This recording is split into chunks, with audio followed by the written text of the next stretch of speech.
Yeah, what you don't seem to 4 understand. hours later. Yeah, but what you don't seem to understand after, this is episode 18, is that this actually cost me extra work. When you screw up the audio sync and you do your retarded, clap jokes and, try to sort of... I think it's all over engineering, man. Yeah, sure. Yeah. You know what? Sure. I'm handing you the memory cards. Anyhow. No, not anyhow. No, we're going to do this now. What do you think of the JD Vance? No, I don't want to talk about that anymore because... the JD Vance memes, tell me. Yeah. I don't know. You have been sort of sheepishly laughing about it all day, so maybe you can tell me what you like about the Funny, JD Vance. they're just funny, man. Yeah. What makes it funny to you? The bloated face. The mullet. Yeah, he has a bit of Good a very typical physiognomy. I like the guy, but Yeah, no, I do. memes are fucking bangers. Yeah. Internet undefeated, right? Yeah. Anyhow, what we're talking about? We were talking about Coca-Cola. Oh yeah, Madman. Madman, yeah. I've been rewatching Madman, and I was arrived at the final episode last night. I watched it. I mean, I saw it before, like one or two times before I watched the entire series. But it ends with the Coca-Cola commercial, right? Where Don Draper in the yoga retreat, he gets the ding, you hear the bell, and he gets this idea. No idea. Okay. Did you ever watch Madman? I did watch Madman, but What do you think about it? it's very repetitive. Yeah, But I like it. I can see that. I like the aesthetics. I like the vibe. Yeah, that's Coca-Cola. No, I can see that. I mean, for me, it's an aesthetical masterpiece. The aesthetics of it are just 10 out of 10. It's just the whole, how they recreated the 60s is just, the women, the smoking, the clothing, every object that you see is just on point. And it's like a time capsule. So it's very well done. Definitely, you could be critical of the storyline here and there and the repetitive nature of it. Yeah, but it's one of those series that are iconic for its own reasons. I agree. Yeah, but the women are exceptionally beautiful in there. I think with in combination with the clothing and the whole style and beautiful. The good old days. Yeah, the good old days. Exactly. So, what do you have on your mind today? A lot actually. We have a pipeline at Noco that is very nicely filling up. Yeah, that's insane. I saw it today. Yeah. Are you gonna write a course about how you did that? No, it's not me. I'm the final station most of the times. But this is, of course, a long time coming. We have a team, we have our portfolio, we have our outreach strategy, our paid ads, we have our content strategy, we have our Webflow referrals because we're a premium partner, we have word of mouth, we have the synergy with Eli 5 and vice versa. So it's always a team effort. I'm just the final station most of the times. At least at this stage, I'm doing most of the calls, and the sales processes are fairly quick. So basically, I'm basically juggling 3 roles at a time now. Yeah. Which is nice. I like it. But now that the pipeline is truly filling up, it's basically full-time sales. Yeah. These past couple of weeks, but it's rewarding, both in terms of revenue and just getting the results in. Mm-hmm. So throughput is strong. Yeah, it's all looking good. So I'm happy, but it's just exhausting. It's just exhausting. Yeah, I get it. But Get it. yeah, but happy to put all the energy in there. I might take off the Noco hoodie. It's pretty warm, man. It's pretty warm in here. It's getting hot in here. But yeah, okay, good stuff. Good stuff, man. Yeah. And I think that, I talked about this before, but for Noco, with our new service structure, that is really starting to flow. And it's always nice and rewarding when you come up with something, like, for example, our new subscriptions and the way we handle those in terms of flexibility, the ability for customers to pause, cancel, switch to something else anytime is actually starting to pay off very well.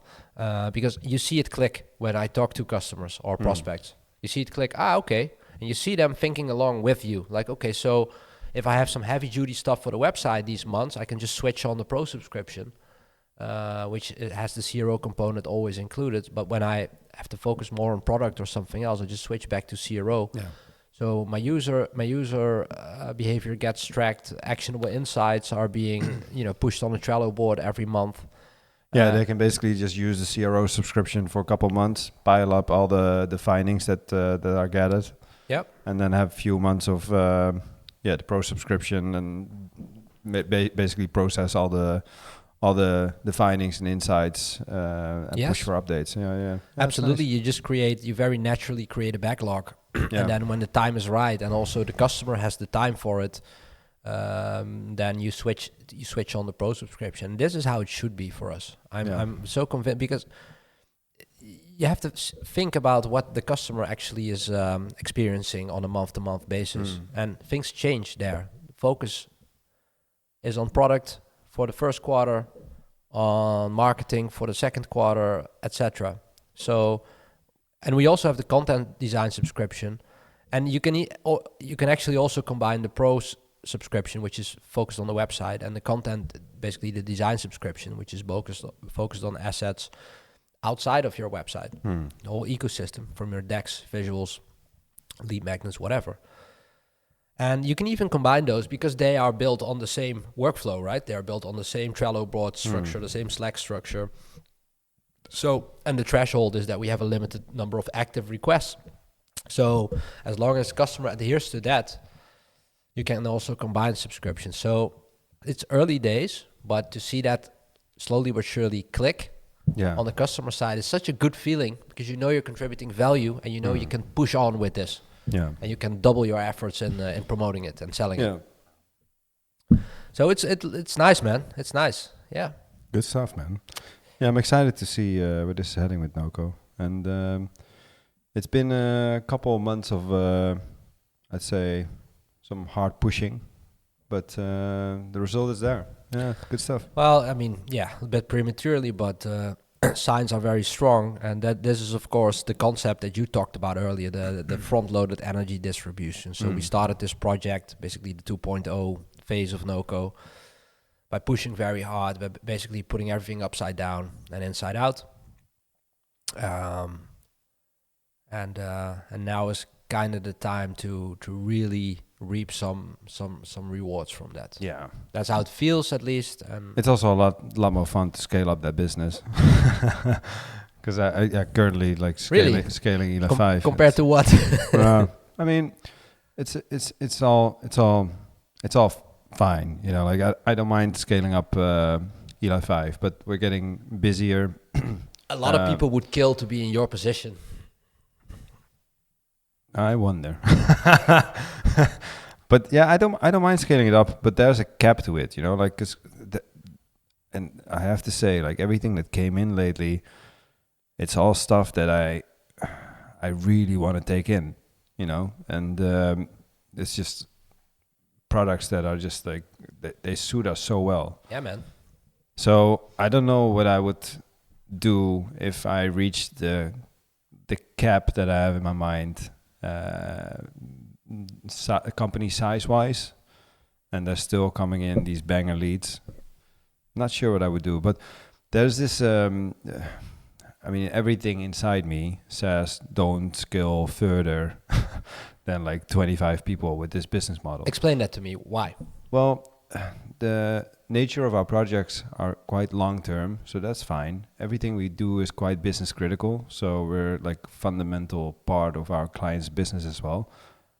But then I just believe with the skill that I have in mind, so let's say a team of 25 people, I feel like that's a bit like the fun zone, You got enough size to have enough delegated, but you're not big enough that you need to take in everything because you need to make your numbers. Right.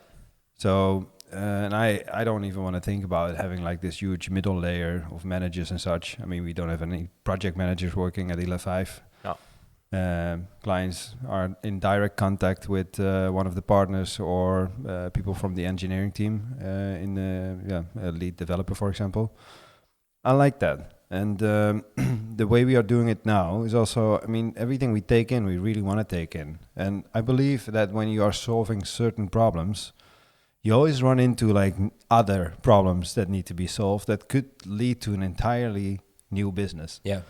So for me right now, and what I've been thinking for the last years, like scaling to a company of like 25 people, building these products. The only reason why I would scale further is because one of our own products is gaining traction. Right. And but then you would probably that's not scaling Eli 5 per se, right? That's basically scaling a separate project or a separate entity that's part of the family, but yeah. Yeah, maybe early stage it wouldn't be the case. No. It would be in Eli 5, but yeah. As soon as it's gaining sufficient traction, like what happened with Noco, then it just becomes a company on its own. Ultimately breaks away. Yeah. Sort of. Yeah. Okay, cool. So you're saying that a software studio like Eli 5, you say about 25 FTE, that's kind of the sweet spot for you, because to summarize, you as one of the partners, you're still on top of everything, you're still quite hands-on, which also means that you run into problems that lead to other problems that need solving, which leads to new business ideas, and you need that hands-on mentality. Eli 5 is kind of also a way to source new business ideas, right? It happens. So, and I mean, it also leads to joint ventures with customers, products that we've built for a certain industry that are very suitable to become SaaS products. Like the TypeJust. Like TypeJust, but also like what we built with Picho, the one-click layout product. Yes. It's a little bit like smaller scale, but still, like we're doing that together with Picho, and it's a lot of fun, right? Yeah. So I like these kind of things. So it's also a bit of a, I'd say, like an engine for like business opportunities. Yeah. It's not just selling a project and making some money. Mm-hmm. But yeah, I think 25 people is out of the pain zone. Yeah. But you're not getting into this domain where the numbers count even more, where you need to add like this layer of management. I don't want to think about that.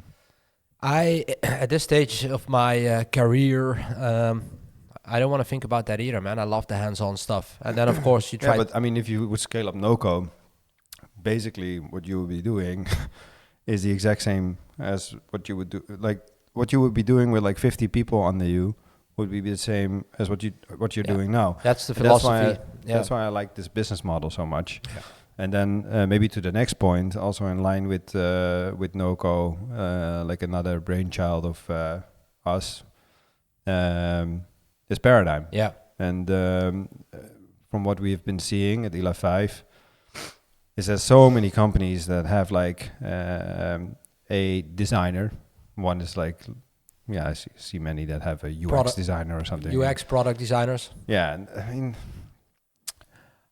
I see it a lot that people have one designer that is very specialized. Right. While you actually want a more generalist, right? And why is that? Well, why is that? I mean, especially if you work at a early stage company, tech company, you want to have one designer that can both execute on customer development activities. So let's say problem identification, interviews and such, to find out whether the problem you're solving is actually worth solving, or maybe the people that you're targeting on have already some kind of workaround. You want them to be doing user tests and prototyping, but you also want them to be able to create this fully fleshed out product design that's ready for a dev handover, right? So, and I believe more and more, especially with all the tools and AI support, like I see it more and more that, well, I believe more and more that we're going into a direction where these generalist designers just become way more valuable.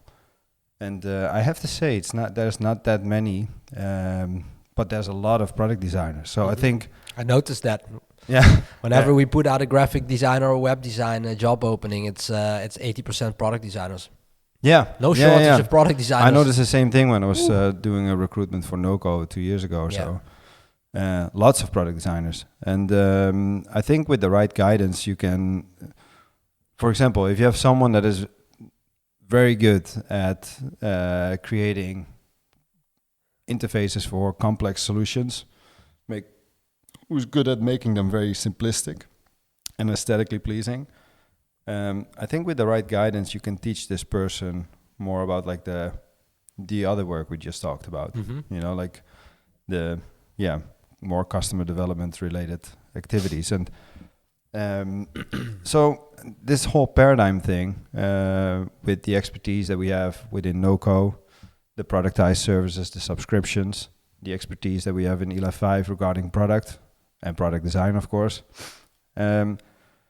It's just like it's so interesting to have some sort of like system where we can apply the subscription model that Noco has on product design.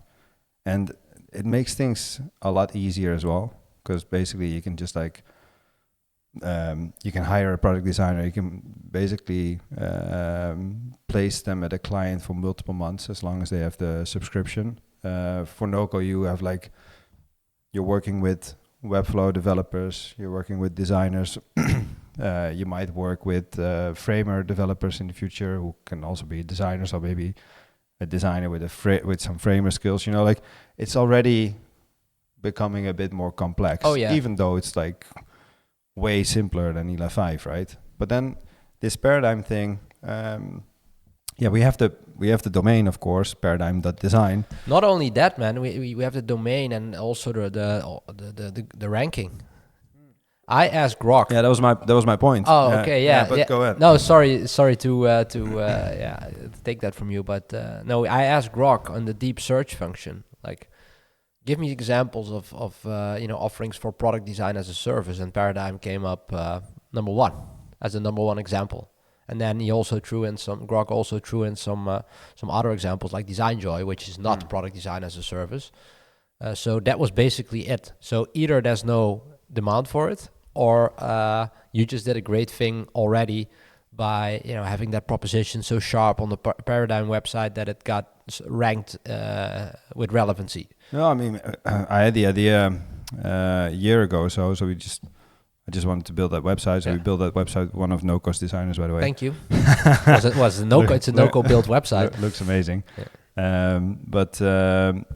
We created it, and then somehow we got into this very turbulent time. Yeah. Kind of let go of it a little bit, but never forgot about it. And now still leads are coming in. Yeah, I know. Just completely organically. Yeah. And then, I'd have a call with them, and I'm like, like literally zero. Okay, I can help you, but I have to help you from Eli 5. Yeah. But literally zero effort put in there for a year. Yeah. Like nothing at all. Yeah. And I think it's also, I mean, it is maybe slightly more complex to offer this service in terms of like what actually is being provided. Product design is slightly more complex than web design in terms of like how the product should operate. I think when you look at Noco designers, I mean, then everything needs to be aesthetically on point, like which is maybe even harder in a way. And obviously everything needs to funnel correctly. So there's a science behind it, but it might be as much as you can have a moat, maybe Paradigm can have that a little bit more. And it's like the business model is more simplistic. So it's a lot of fun to run an experiment, right? Yeah. Because we have the system with Noco, we have the expertise in Eli 5. So we're gonna do a little experiment, see where it goes. For me, the way I look at it is just launch one tier of it and see where that gets you. I mean, it's basically already launched, but it is. maybe we need to like review the pricing structure of it. Exactly. The model that we sell to the client. I think we need to do a little bit of effort on recruitment. Although I got don't an think inbox so, man. full of product designers. Yeah, I don't think so. Yeah, of course you have to assess them, assess all of the candidates. Yeah. But I think that the inflow, so the sheer volume of it, as we mentioned, for product designers is sufficient. And then it all depends on what the audience needs and which audience that is, or which corner of the audience you focus on. Yeah, and are you gonna basically sell one product designer at a time? Another Good to start that way. Yeah, I think so too. But another theory I had, another idea I had, is like, what if you do have like product designers and one is just very good at customer development and the other one is just very good at the nitty gritty of UI design, you know? And as a company, you just want to tap into this expertise, you know, like maybe you're now in the stage of figuring some things out about what to build. You want to prototype it, test it, but then the other time you're like more focused on having a fully fleshed out product design that's ready for dev handover. So I don't like that. I hope that's not going to be true. So the allocation of the product designer to a certain customer is an important one to tackle in that system, right? Yeah. That's what you basically mean. So you could say like, okay, so where is the part where we as humans assess and make the right, find the right match for a customer? And is that match sufficient to go on for months, or should there be a different type of product designer for every stage of a customer's project? Yeah, I guess that's the question, right? But then, I mean, even like the first example, I understand that as a tech company, you don't need a designer all year round. I mean, I've seen plenty of cases where the heavy lifting is done. And after that, it's more like small efforts on iterations. Yeah, do you then need like a full-time contracted product designer? Or is it better to work with something like Paradigm? Well, that's the whole proposition, right? The flexibility of it, that you can switch it on and off whenever you need to. Yeah. And that there should be some sort of knowledge about your project retained or something, or I don't know, on the Paradigm side. Where you can basically pause at any moment or any month, and then deploy it when you need it again, and then hopefully maybe you want the same product designer if he or she did a good job.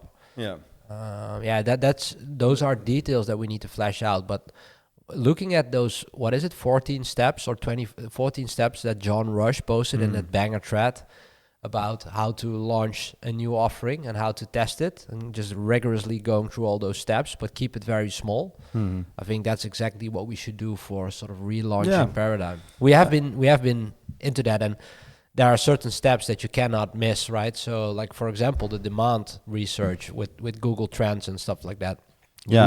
Google Search Console, that's a huge one. Like, and he says, I never skip this step, and you have to be very thorough with this one. Because, it's very easy to also, get tricked a little bit into, is there really search demand or search volume for certain things? Are you researching it the right way? You really need to have a 360 approach for taking that step 2 or something. And it's very early in this process. Like step 2 or 3, maybe. I think it's 2. Yeah, where he really sinks his teeth into the Google Search Console stuff. Yeah. And this is something that he just emphasizes. Like, if this comes out negatively, his research, then he just lets the idea go. I think that was his conclusion. Yeah, correct. But I mean, a lot of useful stuff in there. Oh, and, great thread. I think in the upcoming 2 weeks, we just need to do some work on that. And I'd say like within now and 2 weeks, some campaigns need to go live. Stuff needs to be tested. If organically leads come in every now and then, while we're not even doing anything, I do have a hunch that will probably be I think it will probably work when we put some ads out. I'm a bit distracted with the dog here. Yeah, the dog is trying to get some attention there, but some ads, yes. I think some simple demand testing, right? And one of the things that he also mentioned, John Rush, is of course that he tests this stuff in his audience. And when you have a big audience, it's of course a very easy and frictionless way to test if there's demand. And we don't have a big audience yet. with respect to the viewers of the Work in Progress podcast. So how do you mitigate that? Probably with some more paid ads, but it's a luxury. Well, that's what he said as well. What did he say? That you can mitigate that with some paid ads. I think it's a very good way to test things. Super easy to validate demand that way if you target it right. Yeah, people are often so negative about ads, but it's obviously a super directional way to test something. Yeah, I guess so too, and you can do it fast. Exactly. If you know how to make an ad and how to create a campaign, but I think it's a good tool. And I mean, I do understand that it should not be the only pillar to lean on. Of course. 100%. But I mean, if you're not using it, then I think it's also a missed opportunity because you can amplify what you're already doing with it. Yes. Just don't lean on it. Like, don't lean on solely ads. But yeah, for validation, why not, man? I agree. Yeah. Paradigm. Yeah. To be continued. What else has been on your mind, man? You have been doing all these recruitment calls. I've barely seen you. You're locked. You're locked in that little room over there. Do you want to hear how many applicants I've Yeah. had for the last 5-6 weeks? Give me the data. 806. Oh, right. Wow. And then you filtered them all, and what was the net result? So how many calls did you have in total up until now? Yeah, fuck ton. A lot. Okay. I've got afternoons where I do short 15-minute intro calls. I think I told that last time as well. Yeah. Just do a quick vibe check. If they're a good match, I put them in touch with the right person in the business. I mean, I don't want to do this forever either, but I'm just like... Have to. The people that come in now need to be absolutely solid. Yeah, you have to. I know. And I've seen it before, you hire one toxic person and everything goes to shit. So very important to me. But yeah, we haven't hired anyone yet. There's a couple of high potential candidates now, I think, running for an offer. I mean, it took a little while to get up to steam, but I think it's happening now. We're starting to hire the first people. So I hope by the end of next week we're hiring full 4 devs, 2 front-enders, 2 back-enders, and that will already solve a lot. Nice, man.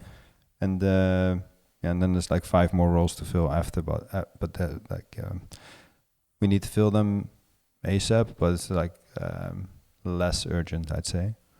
But yeah, I'm going crazy. That's but I mean, you're pushing through it, and you will land on the people you need. It's just a matter of not letting go, sticking to the process, and you're doing that, so we'll be fine. And it's a luxury problem, right? Because business is very strong right now at ELA5. So got nothing to complain apart from calling a lot. It's all a matter of perspective. Keep your sunny side up. Speaking of recruitment, can I make use of this opportunity to actually do a little pitch for Noco? Because we are actually bolstering our design department. Okay. So we are looking for Look into the camera, please. So we at Noco, that was actually not what I was wanting to do, but sure, now you kind of talked me into it. So at Noco, we're looking for a banger designer to bolster our design department, because we are always looking for the sweet spot between beautiful aesthetics and raw performance. This could be one of those ads that they're putting into a podcast. Go and get stuff gets going. So, no, but seriously, we've had some strong candidates already filtered out. We still have to do our third round of intro calls, which I'm looking forward to very much. Although Jelle is very hands-on with this, because how high his standards are when it comes to design, and I'm happy. He's a picky dude. Yeah, but I'm happy with that, because we need, again, 100%. banger designers. Gotta be picky, man. Yeah, man. So, again, if you want to join the Noco team here in the heart of Amsterdam, that could be on location. Or remote. Yeah, on location or remote or hybrid. Then it could be a nice opportunity for you.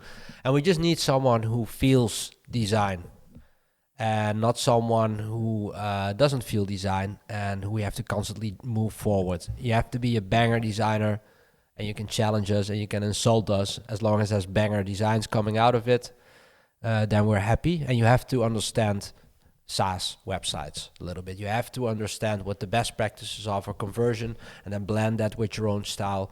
You have to have some savviness when it comes to understanding business objectives, turning them into a design vision, and putting it down. I hope to add some good designers to the team soon. Nice. Yeah, and it's also that is nice, man. It's all, I look forward to expanding the team a little bit more the coming time. Not too much, and we also at the same time try to automate a lot of stuff, but obviously not the human authenticity that comes with design. But everything else, What are you automating? Oh man, I'm trying to automate a lot of stuff. You're trying to automate Jelle. No, that's impossible. That's impossible. He's automating himself. I'm just nerding out, diving in those automation rabbit holes where you make these very elaborate workflows and scenarios. Now, actually, Keish put me on to N8N as the go-to automation platform because we have a self-hosted version. Yeah. Which is nice because you don't, walk into all the limitations of a paid account right away, like with Make and Zapier and stuff like that, when you don't even know if you want to use that platform actually. Yeah. And N8N is a great alternative actually. It's very much customizable. There's a lot of stuff you can do. And right now on the marketing and content distribution side, we're automating stuff like the YouTube shorts for this podcast as well, where you just, throw lines in a spreadsheet and everything gets handled for you from there.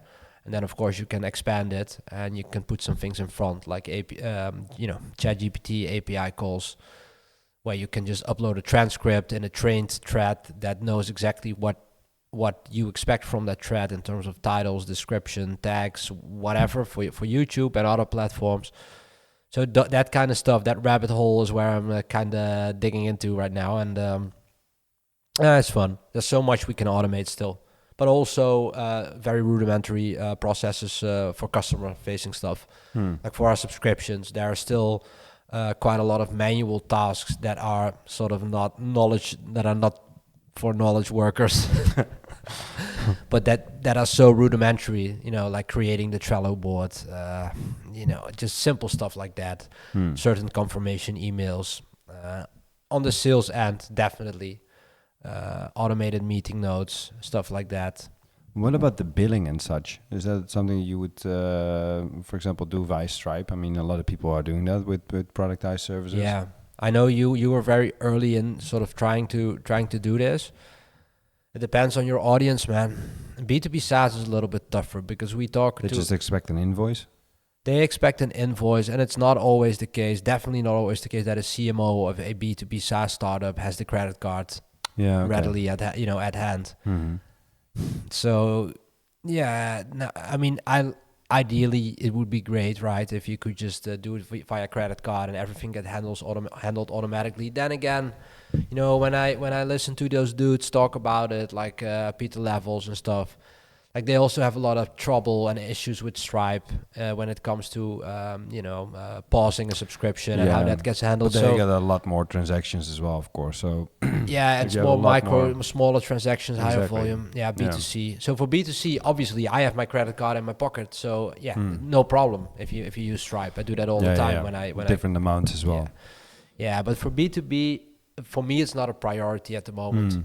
There's so many other things that we can do.